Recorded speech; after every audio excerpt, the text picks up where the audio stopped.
ডালকে আমরা সারা জীবন একরকমভাবে রান্না করে খাই বা খেয়েছি। একটা ডাল আমরা কত রকম করে রান্না করে খাই। মসুর ডালের তো আপনি কয়েকটা রেসিপি করতে পারবেন, পাতলা ডাল, ঘন ডাল, ডাল চচ্চড়ি, হাজারটা রেসিপি আপনি চাইলে অনলাইনে সার্চ দিলেই পেয়ে যাবেন। এক ভিডিওতে সব রেসিপি দেওয়া সম্ভব নয়, রান্নার ধরন সবারই আলাদা আলাদা।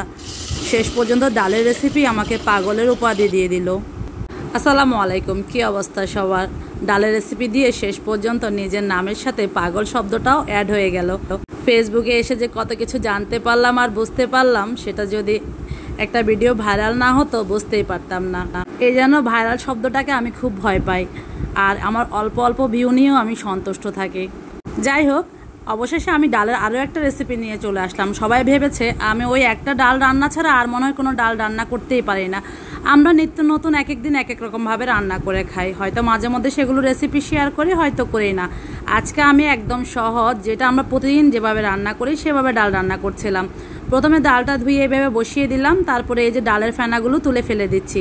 এই কাজটা আমি সব সময় করি, হয়তো ওই দিনের ভিডিওতে করা হয়নি বা আমি করলেও সেটা ভিডিওতে ছিল না। আর যখন মশলা কষিয়ে ডালটা বসানো হয় তখন কিন্তু ফেনাগুলো ফেলাতে গেলে মশলাগুলোও ফেলে দিতে হয়। তাই বেশিরভাগ সময় ডালটা আলাদাভাবে সিদ্ধ করে এভাবে ফেনাগুলো ফেলে দিই। তারপরে আমি ছোট্ট 2 কোষ রসুন আর খুব ছোট্ট একটা পেঁয়াজ কুচি দিয়ে দিয়েছি, আর মশলার মধ্যে দিয়েছি শুধুমাত্র হলুদ। আজকের ডালে আমি আর কোনো মশলাই ব্যবহার করব না।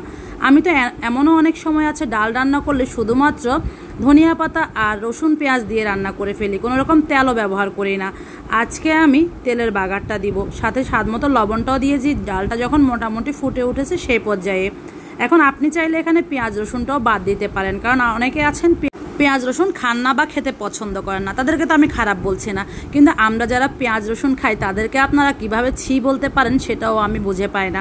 রেসিপি যদি খারাপই হবে তাহলে একটা ভিডিও 3000 শেয়ার কখনোই হয় না। মানুষের কাছে পছন্দ হয়েছে বলে মানুষ ভিডিওটা শেয়ার করে রাখছে, রেসিপিটি তারা পরবর্তীতে শেয়ার করছে। এমনও আছে আমাকে বেশ অনেকজনে জানিয়েছে রেসিপিটি করেছে, তাদের কাছে অনেক বেশি ভালো লেগেছে, মজা হয়েছে। এখন আপনার কাছে ভালো লাগবে ব্যাপারটা এমনও নয়। 100 জন মানুষের মধ্যে 5 জন মানুষের কাছে খারাপ লাগতেই পারে, ব্যাপারটা এমন নয়। তবে যখন নোংরা কমেন্ট করেন তখন খারাপই লাগে। অনলাইন আছে বলে আপনারা মানুষকে এভাবে নোংরা কমেন্ট করে চলে যেতে পারেন। এই অনলাইন বুলিংটা কত খারাপ আপনাদেরকে যদি মানুষ পড়তো তবে বুঝতেন। ডালটা যখন পুরোপুরি সিদ্ধ হয়ে গিয়েছে তখন আমি ডাল ঘুটনি দিয়ে এটা ঘুটে নিয়েছি আর পরিমাণ মতো পানি দিয়ে নিয়েছি। এখন আমি পাতলা ডাল রান্না করব। তাও যদি আপনার কাছে মনে হয় এটা চা বানাচ্ছি তাহলে তো আপনিই ভুল। ডাল দিয়ে কি কখনো চা বানানো যায়? আর পাতলা ডাল তো পাতলাই হবে। আর যেখানে ডাক্তার বলে দিয়েছে একদম পাতলা ডাল খেতে, সেখানে আমি আপনার কথা মতো তো অনেক ঘন ডাল রান্না করতে পারবো না। আর যাদের সমস্যা, আমার সেই ডালের রেসিপিতে আমি বাগার দেইনি, কারণ সেখানে আমি শুরুতেই বাগারের কাজটা করে ফেলেছিলাম, সেজন্য আর আলাদা করে বাগার দেইনি। শুধুমাত্র শীতকালে ধনিয়া পাতা কুচি দিয়ে তেল ছাড়া ডাল রান্না করে দেখবেন কত মজা হয়। এখন যেহেতু ধনিয়া পাতা নাই তাই আমি 2টা রসুন কুচি আর একটা মরিচকে ভালো করে তেলের মধ্যে ভেজে এখানে দিয়ে দিয়েছি। এখন এটাকে আমরা বাগার বলি, এখন আবার সেটাতেও অনেকে ভুল ধরতে পারেন। যাই হোক, এভাবে দিয়ে আমি একটু ফুটিয়ে নিচ্ছি। এভাবে ফুটিয়ে নিলে আমার কাছে ডালটা খেতে আরও বেশি ভালো লাগে। একদম সাধারণ রান্না, এটা প্রতিটি ঘরের প্রতিটি মা বোন সবাই পারে। এখন আমাকে সবাই বলতে আসবেন না ফেসবুকে এই ভিডিও কেন দিয়েছি, কারণ সেটা তো সবাই পারে, সেটা আমিও জানি।